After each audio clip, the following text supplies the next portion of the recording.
For the first time in over 60 years, fragments of a biblical book have surfaced. The story of Adam and Eve is deeply woven into our culture, closely tied to ancient tales of the hollow earth. One of the most captivating legends within these tales involves the Garden of Eden. This ancient story is recorded in a very old text called the Seir Tamuna, or the Book of the Image, a book that has remained surrounded by mystery and speculation for centuries. This text has fascinated scholars and theologians alike, suggesting deeper layers to the well-known biblical narrative. For thousands of years, the story of Adam and Eve, the forbidden fruit, the serpent's temptation, and their banishment from paradise has been engraved into our collective consciousness. But what if there's more to this tale? What if a hidden chapter, a long-lost book, has been lurking in the shadows, whispering a far more disturbing truth than we've ever imagined? Scholars have spent years searching for this mythical text, and now whispers are growing into shouts as archaeologists claim they have unearthed the real thing. But what they found is anything but a comforting story.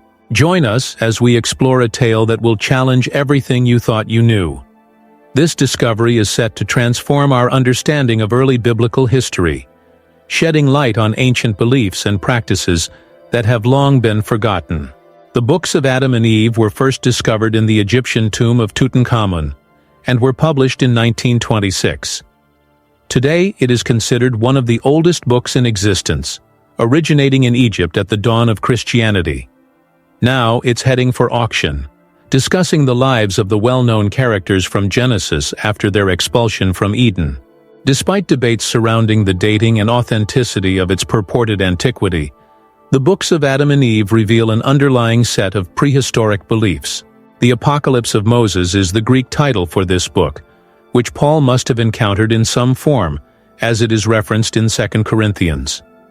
This connection between early Christian texts offers an intriguing link between various traditions and interpretations of these foundational stories. The original story was presented as a revelation to Moses, but the Latin version starts with an English translation. While scholars can't pinpoint the exact written in the 1st century CE in a Semitic language, yet it might have been orally passed down long before it was transcribed. Primary Latin sources for the text date back to the 9th to 12th centuries. Its history has been poorly recorded due to it being thought of as pseudepigraphical, a collection of historically accurate but fictitious biblical works, which were excluded from the canonical Bible. While the book was left out of the Holy Bible, many believe it offers important context for understanding historical events. This book is an oral tradition passed down through generations, connecting the creation of the first human to the moment someone decided to write it down. Stick with us as we dig deeper, unraveling a rich tapestry of myths and legends that have shaped religious thought across centuries. The Book of Adam and Eve is said to be a written account of what happened after Adam and Eve were cast out of the Garden of Eden. It is also known as the conflict of Adam and Eve with Satan. In the story, Satan tells Adam and Eve that the fruit is actually good for them, but God doesn't want them to have it. Satan tries to convince them that God cannot be trusted. The author of the Book of Adam and Eve is thought to be an unidentified Egyptian who originally wrote the text in Arabic. Eventually, the book traveled south and was translated into Ethiopian. While the exact date of composition remains unclear, many scholars suggest it was written decades before the birth of Jesus. The book was first published in English in the 19th century. The historical journey of this text highlights its cultural and religious significance across different regions and time periods. The Book of Adam and Eve consists of 2 sections. The first part describes Adam and Eve's flight from Eden and the temptations they faced from Satan. It also reveals that Cain and Abel had twin sisters. Cain murdered Abel because he was in love with his twin, Lulua, but his parents wanted him to marry Abel's twin. The second section, the history of the patriarchs before the flood, details how the children of Seth dwelled on Mount Hermon, the holy mountain, until the daughters of Cain persuaded them to descend. As a result, they became fallen angels, losing God's favor. The narrative continues with Cain's death, killed by Lamech the blind, and the lives of the other patriarchs until Noah's birth. This intricate narrative weaves together the moral and spiritual struggles of early humanity, offering profound insights into the human condition. In the first section, the punished serpent attempts to kill Adam and Eve, but God intervenes, rendering the serpent mute and casting it to India. Satan also attempts to deceive and kill Adam and Eve on several occasions. In one such attempt, he throws a boulder on them, but God saves them, comparing this event to the resurrection of Christ. God also predicts future biblical events, such as Noah and the flood. A major theme in the first part is Adam's sorrow and helplessness in the world outside the garden. This depiction of Adam's vulnerability and dependence on divine intervention highlights themes of repentance and redemption. When God made Adam leave the garden, he did not place him on the northern border so that Adam wouldn't approach the water and cleanse himself of his sins. God didn't want Adam to forget the sin he had committed or lose sight of his punishment.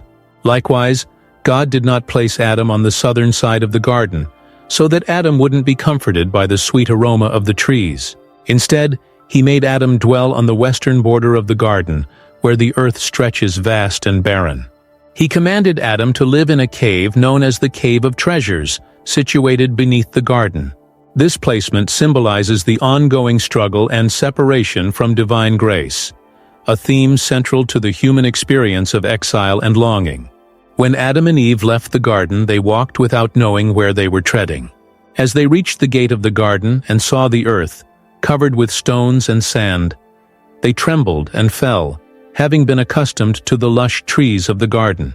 They feared the unknown and found themselves in a strange land.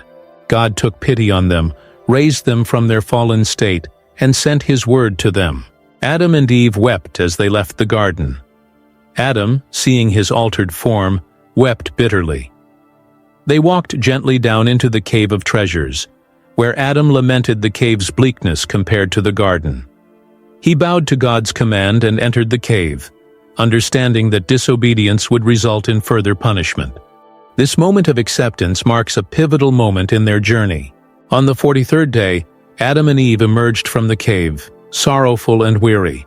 Their bodies were lean and parched from hunger, thirst, fasting, and their overwhelming grief over their transgression. They prayed to God for forgiveness on a mountain west of the garden. Seeing their repentance, God sent a cherub to give them 2 figs from the garden. Adam and Eve recognized these figs as the fruits they had hidden in. Satan and his followers attempted to deceive them again, disguising themselves as beautiful maidens and their families, suggesting Adam and Eve should marry and have children. Adam, cautious of Satan's deception, prayed to God for guidance. This episode underscores the continuous spiritual battle and the importance of vigilance and faith. God approved of Adam's caution and sent angels with gifts of gold, incense, and myrrh to honor Adam's marriage to Eve. The angels instructed Adam to betroth Eve, give her the gifts, and then fast and pray for 40 days and nights before coming together. Adam and Eve obeyed, and their union was blessed. They had children, including Cain and Abel, and their story continued with trials and blessings. This divine approval of their marriage and the ritualistic preparations emphasized the sacred nature of their union. The Book of Adam and Eve offers a contrast to the Book of Genesis, presenting a different perspective on creation, the fall, and human nature. While Genesis focuses on an orderly creation process and humanity's unique place in the world, the Book of Adam and Eve delves into psychological motivations, the introduction of shame and suffering. This alternative narrative provides a deeper understanding of the complexities of these foundational stories. Both books serve as cautionary tales about the consequences of disobedience and the complexities of human nature. They have sparked theological debates and influenced interpretations of human morality, nature, and our relationship with the divine. As we reflect on these ancient texts, we are reminded of their enduring power and relevance to contemporary issues of faith, ethics, and the human experience. We hope you've learned something new today. If you have, please like and share this video with your friends. Share your thoughts or insights by leaving a comment below. Don't forget to subscribe to our channel for more informative and engaging content. Thank you for joining us, and we'll see you next time.